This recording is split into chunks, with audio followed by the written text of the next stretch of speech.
Det jeg også tænkt på, når man nu differentierer sådan et brandingbegreb, som du gør, hvor er design så henne? Er det sådan ude af billedet, og har branding overtaget positionen for design, eller går de sådan hånd i hånd? Altså, jeg vil nok sige, at de er altid gået hånd i hånd. Det, hvor man er faktisk inden for de seneste år er blevet meget mere opmærksom på, er faktisk, at design bliver en mere og mere vigtig del af branding.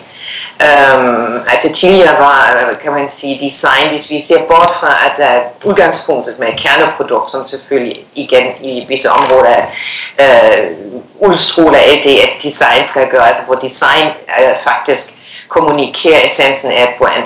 Men hvis vi tænker på ellers med brand management, så har vi jo fået inden for de senere år, altså omfattende designmanualer.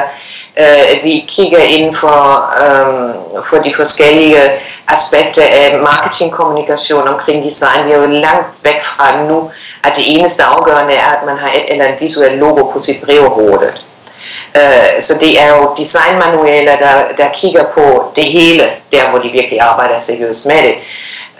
Så derfor er design og branding, altså jeg vil nok nærmest sige, at det er blevet synonymt i mange henseender. Og derfor er det også vigtigt, når man laver altså en brandanalyse, hvor man kigger hen, og der er en af mine yndlings fremgangsmåder, det er en touchpoint-analyse, så går det jo faktisk ud på også at se på, ikke bare hvor er vores touchpoints med kunderne, men også hvordan kommunikerer vi inden for de der touchpoints, og hvordan er vores kommunikation designet, altså et fra visuelt udtryk, men også når man kigger på de nyere tendenser inden for branding, som sound branding for eksempel, som jeg i øjeblikket arbejder en del med, eller andre former for visuelle udtryk, ligesom levende billeder osv. Altså hvordan hænger det hele sammen? Er det konsistent, og er det koherent? Har det en kontinuitet, der faktisk fortæller det, vi gerne vil fortælle om at give en brand?